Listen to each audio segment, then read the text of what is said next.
Hi there, my name is Katie McCormick and I'm the owner of Bold Blossoms. I'm going to be doing your virtual floral workshop today, so you get to open up your box and explore what's inside, and I will be teaching you at the same time.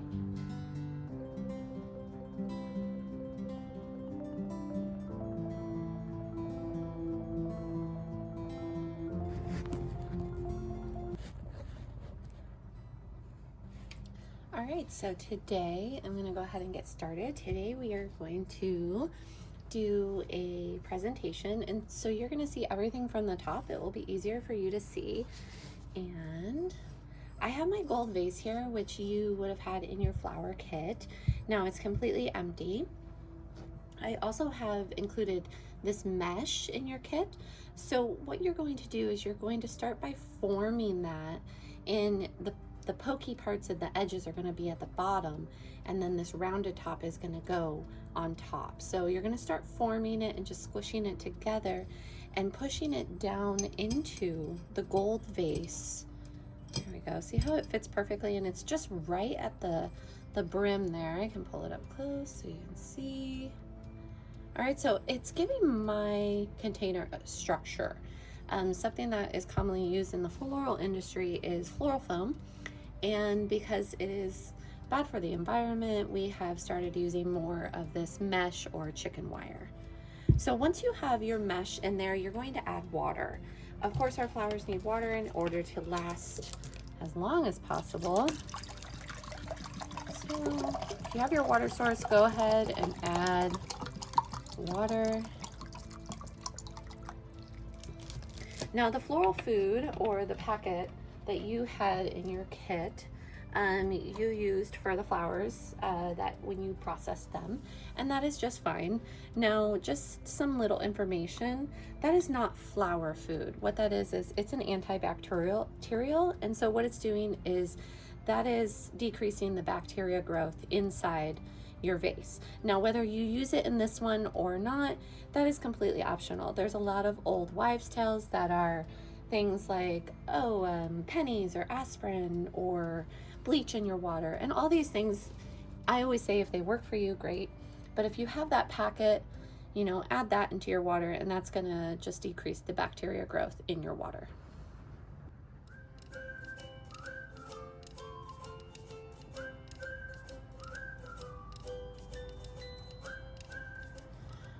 Okay, so as I mentioned, you want to make sure you have floral shears or shears of some sort, and then scissors also work.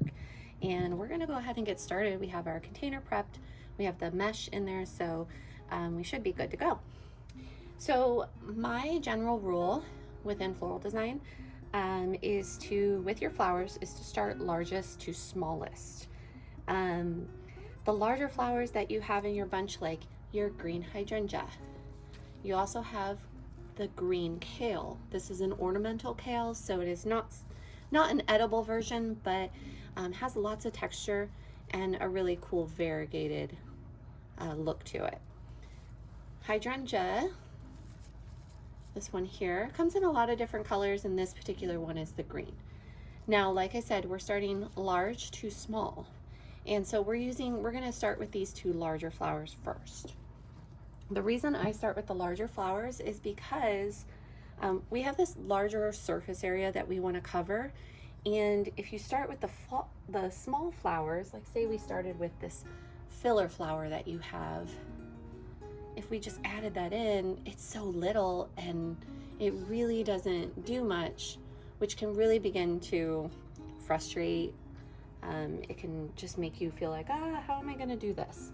So large to small. Now, large to small does not apply to greenery. I always like adding a little bit of greenery first before I start. This particular greenery that you have in your bunch is called Nandina, and it has like a nice bronzy color to it, and then some other parts of it are just green. So it's changed a little bit because of the fall, and it's just a really nice greenery. And it's one that we can cut up into these smaller pieces and be able to add into our vase. Now I want to give you a couple tips before we get started, just a couple tips about floral design in general. Every single thing that you use for your design, you're going to cut at a 45-degree angle. So I'm cutting that at an angle. If we try cutting this at a blunt cut, just a straight across blunt cut, our surface area here is very low. So everything is going to be cut at that 45-degree angle. See how that's at an angle there?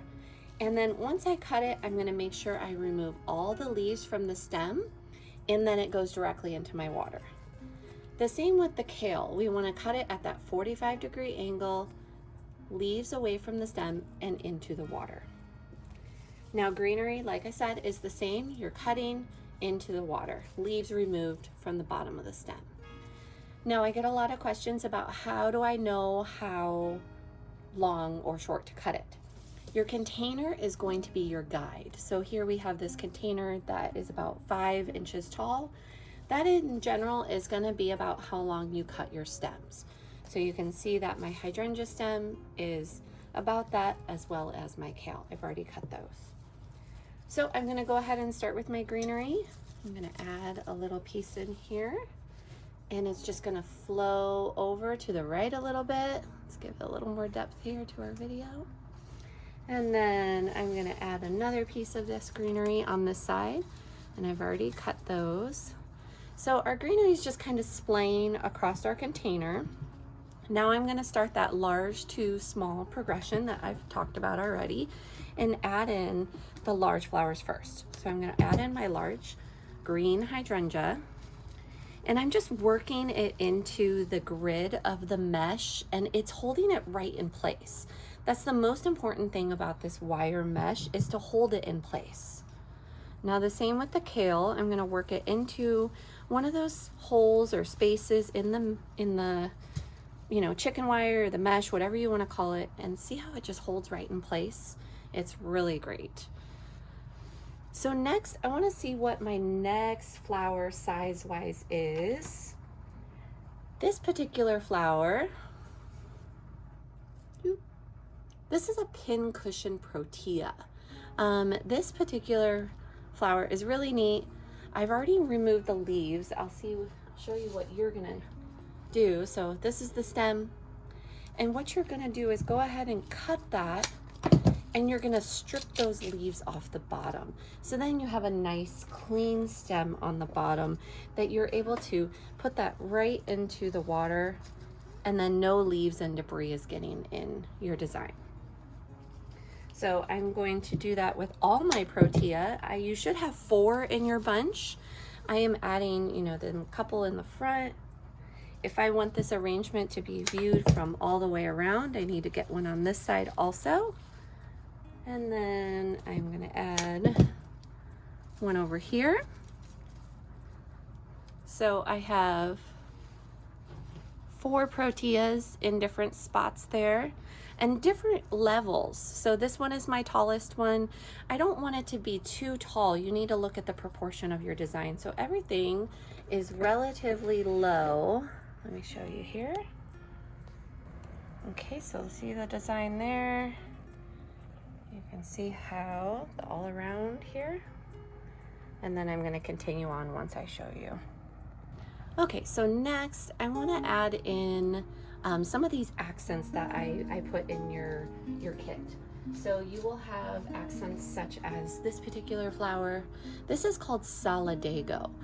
This is actually grown as a weed on the side of the roads here in California. It normally comes in yellow, but as you take some of these leaves off, you may get like a stain on your hands. You can see right there. See, I already have some pink and red on there. That is because this is dyed, it has a red dye in the stem, and that's how these flowers on the end are that red color. It is not naturally this color. So it's called Solidago. You're going to use the same treatment that you've used on all your flowers. You're going to cut the stems, you're going to take off any leaves that may go in the water, and then go ahead and insert that into your container. So see how I added that one right there.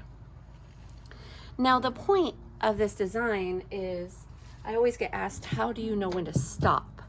And I want to make a nice centerpiece for my table, but I also want to make sure I'm covering my mechanics. So let me show you here. If I bring this down and show you, you can see the edge of my container. So I want to make sure I cover that. So I'm going to add greenery. I'm going to add filler and some of my accents until these edges are nice and filled in. Okay. Get back in the, here we go. All right, so let's continue on. You have some other great accents. Besides the Nadina foliage, this one here, you can just fill it in. I'm going to show you the other ones you have. So you can tell that I do everything in groups. So if I have 4 pincushion proteas, I add all of those at the same time. If I have, the 4 or 5 stems of the Solidago, I add all those at the same time. I kind of work around my arrangement. Now I have a couple other accents. Let me tell you about them. These here are oak leaves. These are not real. They are waxed and preserved leaves. So you can just feel them. They have this waxy texture to them, but they're really great because they will last all fall season. And I love adding them to the base of an arrangement because they just give it some really bright color and kind of a different texture. So I'm just gonna add those in there. And it's serving as a collar is what it's doing. So I'm gonna add it on the other side also. So my arrangement, you can see, is starting to fill up a little bit. So you can see there, it's starting to get nice and full, which is what we want. Pull that back. All right, so the other thing you have in your kit, a couple other things, you have this particular foliage. It's a burgundy color. It's called Agonis. Now, if you were to cut that, say I needed a smaller piece, I cut it down a little bit. I remove those leaves. Take a smell of the stem once you remove those leaves, and you're gonna recognize a familiar scent. It smells like eucalyptus. So Agonis is in the eucalyptus family. We don't see this particular variety of tree around here. The burgundy one, this comes from Australia, but it is nicely scented and something I like to have in our home around, especially cold and flu season. It just smells nice. So I am adding that underneath, removing my leaves, doing the same process that I've been doing the whole time, and my arrangement is really starting to fill out now. So I'm adding in all those accents. Now the last thing that you have, there's actually 2 things. As far as accents go, you will have the bunny tails, which are here. Let's show those. These here are bunny tails. You have the orange variety. There's also a red here. Now this is a dried product. I really enjoy using them. They're kind of not a pain to use, but they get all tangled up. So what you'll want to do is clump 3 or 4 together, okay, and then cut them all at the same length. And then I'm going to insert them, those 3 or 4 together. You kind of got to work it down into your container. And the reason I say 3 or 4 together is because they're going to separate out a little bit here. And you can see how they separated. But they're going to give more of a value if you're using them together. If I try and just use one over here on the side, it looks so small in comparison to some of the other varieties and some of the other big flowers. So using, 3 or 4, like I said, clump them together and then cut them at all the same length. It does not matter if it's at 45-degree angle because these are, like I said, a dried product. Okay, so what I'm gonna do, cleaning my space as I go, I'm gonna pick this up. And I wanna make sure that I cover all my edges, and it's looking pretty good. So you're just kind of inspecting your design. And I'll show you here. Okay, so I'm looking at all my edges and making sure that really my mechanics are covered. And it's looking like a nice fall arrangement, something great for the table. Okay, so the last thing, besides the bunny tails, you can add all of those in, but like I said, add those in clumps. You should have, for the most part, used all your flowers, and we always need time at the end to kind of add those little things in.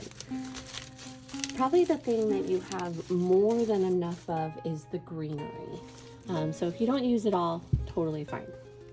Now I want to teach you, I'm going to move this aside, I want to teach you a little trick. People always say, how do you make your bows? And so you have a piece of ribbon in there. So you have this ribbon, it's pretty long, but I want to just give you a little tip for making ribbons. I would first cut it in half because it's more than enough. So I'm using a pair of scissors and cutting it in half. I just want to make a couple little, I guess, loop-de-loops is what I'm going to call them. And what you're going to do is you're going to take your ribbon, and this is a double-sided ribbon, so it doesn't matter what side it is. You're going to squeeze it together. It's called a pinch. So I'm pinching right there. Loop, pinch, loop, pinch, loop, and pinch. Okay, so I have 2 tails on this side, and then I have my 3 loops. So I'm going to use a zip tie. I know that's completely random, but I think a lot of us have zip ties in our house. They become more and more common. And I can pull as tight as possible on this. Look how nicely it pulls that bow together. Okay, so then what I'm going to do is I'm going to just cut off, I don't need it this long, and I can put it directly into my arrangement. So I'm just going to add it right here. And it's going to go right underneath that protea. So you can use the other half of your ribbon to make another one, just to put something on the other side. Let me show you again. Okay.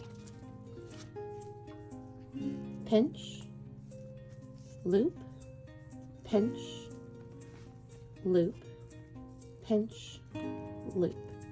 And you're not twisting, you're not turning it, you're just pinching and looping. Okay, and you have to have a zip tie handy because it's really not easy if you have to search for the zip tie. And I just pull it.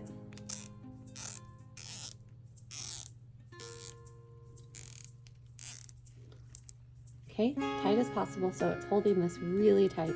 And then I'm going to cut it and insert this into my design.